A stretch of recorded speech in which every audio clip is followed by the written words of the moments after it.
What is going on? We're back with another video here. This is not my normal video of just, you know, building the truck or anything.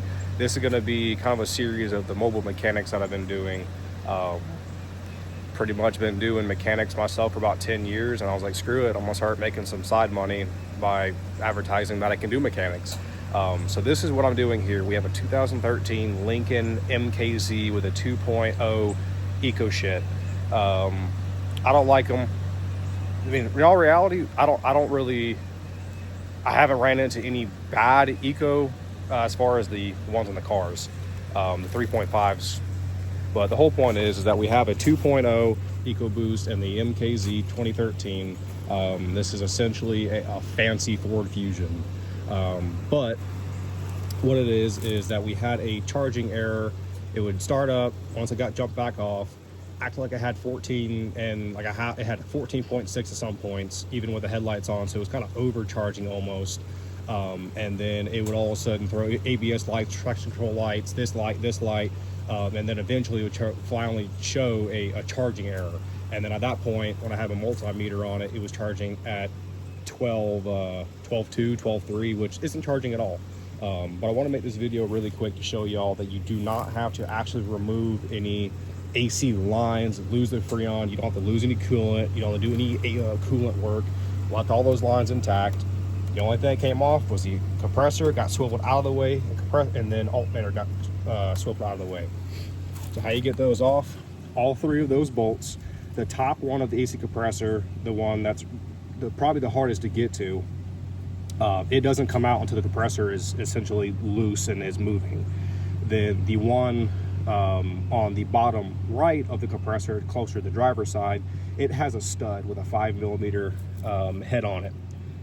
So you get the 5mm head after you loosen the 13mm nut. Go ahead and remove that whole stud and then remove the final bolt on the bottom left of the compressor. Get it and swivel it down and out of the way. You don't have to pull the lines off. They're rubber, they flex. As long as you don't try to rip on them or put, you know, something sharp against them, they won't lose Freon, and they're good. So move that out of the way. Go ahead and remove all three of the lower two 10mm little bolts on the compressor, and then the upper one up top. And then I didn't have my 13mm swivel wrench with me, the one that flexes at the end. So I went ahead and just removed this 13mm actual connection nut there for the power in and out. I didn't remove that until it was pretty much almost ready to come out, until the very bottom, so I had the most room. The same thing with the connection. You can do it however you want if you have the ability to get in there. I just didn't have my right wrench with me. But then also, you can't get this, I mean, you probably can if you tried enough. You can't get it out unless you go ahead and remove this little bracket. This bracket sits something like that. Compressor bolts right there on one of them, or through there.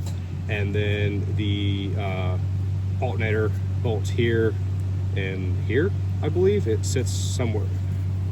Looks about right, yeah. And then you remove the 10mm here, and a 13mm there. And then this will come, this is a stud with a nut, those two here, and then it just comes right off, and that'll allow this to get enough room to swivel down. It is very, very tight. When you get to the point where it's at meeting the subframe and where the compressor used to be, it's very tight. You have to have it at the right angle.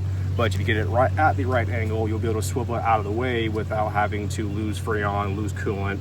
I know that I don't like having to do extra work as far as having to re-refrigerate the system, vacuum it down, and that takes hours of work, and then you got to charge the customer.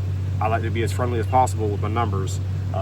So just get the compressor, swivel it out of the way, and then maneuver the alternator at the right angle. So I'm gonna go ahead and go get the new one from O'Reilly's, put the new one in, and it's gonna be the same thing. Essentially just swivel at the right angle, up and through around the areas it's gonna rub. There's a few areas where it does kind of like rub against a coolant line, but as long as you don't get something sharp against anything, you'll be fine. Go ahead and you'll swivel it, move it around, finagle with it, you'll get it up into place. Once it's up in there, go ahead and put the bracket back on, that little guy there, as well as the connection there, the power, and the sensor that actually tells it, hey, we're charging, we're good.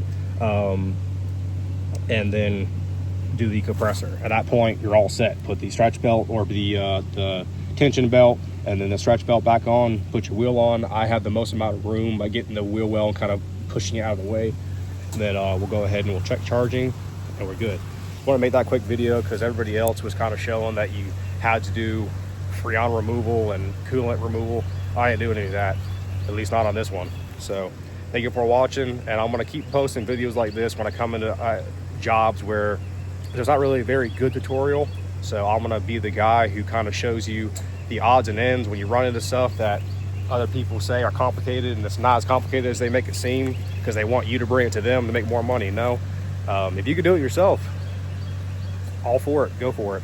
But thank you for watching, and see you guys next time.